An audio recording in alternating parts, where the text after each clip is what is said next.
സംസ്ഥാനത്ത് ഇന്ന് ശക്തമായ മഴയ്ക്ക് സാധ്യതയുണ്ട് എന്നാണ് കേന്ദ്ര കാലാവസ്ഥാ വകുപ്പിന്റെ മുന്നറിയിപ്പ്.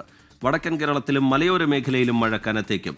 എറണാകുളം, ഇടുക്കി, തൃശൂർ, പാലക്കാട്, മലപ്പുറം, കോഴിക്കോട്, വയനാട്, കണ്ണൂർ, കാസർഗോഡ് ജില്ലകളിൽ യെല്ലോ അലേർട്ട് പ്രഖ്യാപിച്ചു. സലീം മാലിക് വിവരങ്ങളുമായി തിരുവനന്തപുരത്ത് നിന്ന് തുടരുന്നുണ്ട്. സലീം, കാലാവസ്ഥാ മുന്നറിയിപ്പ് എങ്ങനെ സലീം? റിജിത്ത്, സംസ്ഥാനത്ത് ഇന്നും അതിശക്തമായ മഴയ്ക്കുള്ള സാധ്യതയാണ് നൽകിയിരിക്കുന്നത്. ഏറ്റവും ഒടുവിൽ പുലർച്ചെ നൽകിയിരിക്കുന്ന കാലാവസ്ഥാ വകുപ്പിന്റെ അവസാന 3 മണിക്കൂറിൽ പ്രതീക്ഷിക്കേണ്ട ദിനാവസ്ഥയെക്കുറിച്ചുള്ള മുന്നറിയിപ്പിൽ സംസ്ഥാനത്ത് എല്ലാ ജില്ലകളിലും ഒറ്റപ്പെട്ട മഴയ്ക്കുള്ള സാധ്യതയാണ് കൽപ്പിക്കുന്നത്. ശക്തമായ മഴ ഈ പുലർച്ചെ സമയത്തുണ്ടാകും എന്നുള്ളതാണ് കാലാവസ്ഥാ വകുപ്പിന്റെ അവസാനം വന്ന പുലർച്ചെ 5 മണിക്ക് വന്ന മുന്നറിയിപ്പ് പ്രകാരമുള്ളത്. അതല്ലാതെ തന്നെ നിലവിൽ എറണാകുളം വരെയുള്ള വടക്കൻ ജില്ലകളിൽ, കാസർഗോഡ് തൊട്ട് എറണാകുളം വരെയുള്ള മുഴുവൻ ജില്ലകളിലും ഇന്ന് യെല്ലോ അലർട്ട് പ്രഖ്യാപിച്ചിട്ടുണ്ട്. ബാക്കി ജില്ലകളിൽ, തെക്കൻ ജില്ലകളിൽ നിലവിൽ മഴ മുന്നറിയിപ്പില്ല. പക്ഷേ തെക്കൻ ജില്ലകളിലും ശക്തമായ മഴ പലയിടങ്ങളിലായി പെയ്യുന്നുണ്ട് എന്നുള്ളതാണ്. അത് ഈ പുലർച്ചെ അതിനുശേഷം വന്ന മുന്നറിയിപ്പ് പ്രകാരമാണ് ആ മഴ നിലവിൽ ലഭിക്കുന്നത്.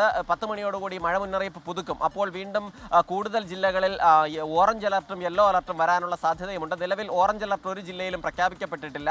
പക്ഷേ രാവിലെയോടുകൂടി ഓറഞ്ച് അലർട്ട് കൂടി പ്രഖ്യാപിക്കുന്ന സ്ഥിതി ഉണ്ടാകും എന്നുള്ളതാണ് മനസ്സിലാക്കുന്നത്. അതിശക്തമായ മഴയ്ക്ക് തന്നെയാണ് ഇന്നും സാധ്യതയുള്ളത്. കഴിഞ്ഞ ദിവസങ്ങളിലൊക്കെ ഉണ്ടായിരുന്ന മഴയുടെ അത്ര കഠിനമായ മഴ ഉണ്ടാവില്ല എന്ന് വിലയിരുത്തപ്പെടുമ്പോഴും ഈ മഴ പൂർണ്ണമായി ശമിക്കുന്ന ഒരു സാഹചര്യം ഉണ്ടാകില്ല എന്നുകൂടി വിലയിരുത്തപ്പെടുന്നുണ്ട്. ഈ മാസം 24 വരെ ശക്തമായ മഴ ഈ നിലയിൽ തന്നെ തുടരും. അത് വടക്കൻ ജില്ലകളിലും മലയോര മേഖലകളിലുമായിരിക്കും കൂടുതലായി മഴ ലഭിക്കുക എന്നുള്ളതുൾപ്പെടെയുള്ളതാണ് കാലാവസ്ഥാ വകുപ്പിന്റെ മുന്നറിയിപ്പ്.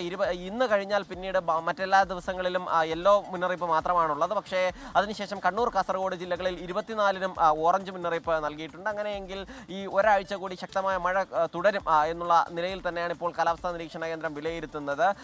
ഈ തെക്കൻ മേഖലകളിൽ, കൊല്ലം ഉൾപ്പെടെയുള്ള തീരപ്രദേശങ്ങളിലേക്കുള്ള മത്സ്യബന്ധനത്തിനുള്ള വിലക്കും തുടരുകയാണ്. റിജിത്ത്.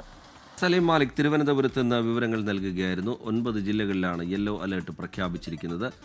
വടക്കൻ കേരളത്തിൽ മഴ കനക്കും. അതുപോലെ മധ്യ കേരളത്തിലും മഴ ശക്തമാവാൻ തന്നെയാണ് സാധ്യത. വരും മണിക്കൂറുകളിൽ പുതിയ കാലാവസ്ഥാ മുന്നറിയിപ്പ് പ്രേക്ഷകർക്ക് മുമ്പിലേക്ക് എത്തുമ്പോൾ, കാലാവസ്ഥാ മുന്നറിയിപ്പ് വരുമ്പോൾ അത് പ്രേക്ഷകരെ അറിയിക്കുകയും ചെയ്യാം.